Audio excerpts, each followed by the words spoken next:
السلام علیکم ورحمۃ اللہ وبرکاتہ۔ آج ہم بات کریں گے تلبیہ کے حوالے سے، جو کہ حج اور عمرے دونوں میں کہا جاتا ہے۔ تو یہ کب سے کہنا شروع کرنا ہے اور کب تک وہ کہنا ہے؟ تو تلبیہ جب آپ احرام باندھ لیں گے حج اور عمرے کی نیت سے، تبھی سے آپ تلبیہ کہیں گے، اور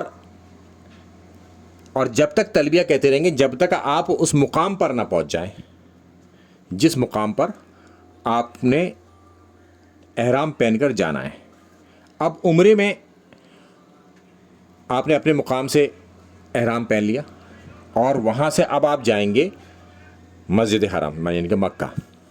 تو جب مکہ کی مسجد میں داخل ہوں گے تو پھر تلبیہ آپ کو کہنا بند ہو جائے گا، کیونکہ آپ جہاں پر حاضری کے لیے تلبیہ پڑھ رہے تھے وہاں تو آپ حاضر ہو گئے، اور تلبیہ نماز کے دوران بھی نہیں پڑھا جائے گا۔ اور پھر آپ طواف کریں گے، طواف کے بعد سعی کریں گے، اور اس کے بعد آپ اپنا احرام کھول دیں گے۔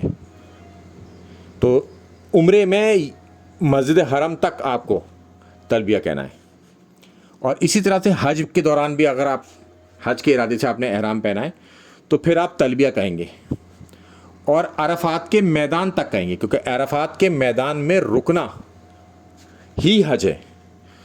اور جب آپ عرفات کے میدان میں آ جائیں گے تو عرفات کے میدان کے اندر آپ تلبیہ نہیں کہیں گے، اور یہ تلبیہ آپ نماز کے دوران بھی نہیں کہیں گے۔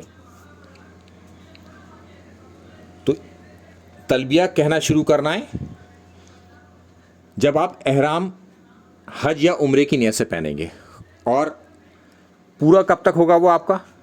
جب آپ مسجد حرم پہنچ جائیں گے عمرے کی نیت سے، اور حج کی نیت سے اگر آپ پہنچ جائیں گے عرفات 9 ذی الحجہ کے دن، تب تک آپ کو کہنا ہے، اور وہاں پہنچنے کے بعد پھر نہیں کہنا۔ اچھا، تلبیہ کے الفاظ حج اور عمرے کے ایک ہی ہیں، وہ ہیں لبیک اللہم لبیک، لبیک لا شریک لک لبیک، ان الحمد والنعمت لک والملک لا شریک لک۔ اور اس میں آپ کہہ رہے ہوتے ہیں کہ میں حاضر ہوں، اپنی حاضری کے حوالے سے آپ اپنی بات کہہ رہے ہوتے ہیں کہ میں حاضر ہوں حاضر ہوں۔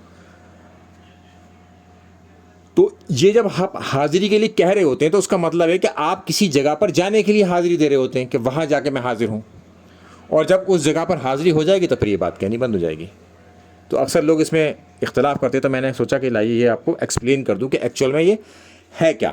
اور یہ میں نے دونوں حدیثیں لگا رکھی ہیں، ڈسکرپشن باکس میں ہی مل جائے گا، اس کا ترجمہ بھی آپ کے اسکرین پر آ رہا ہوگا، تو آپ اس ترجمے سے بھی آپ بات کو سمجھ جائیں گے بڑی آسانی کے ساتھ۔ اگر کسی چیز کو سمجھنے میں کبھی پریشانی آئے تو اس کے ترجمے کو ایک بار ضرور دیکھ لیا کریں، اور آپ جس بھی فرقے کے ہیں اس فرقے کے عالم کے ترجمے کو دیکھ لیا کریں، وہاں 90% تمام چیزیں ٹھیک ہیں۔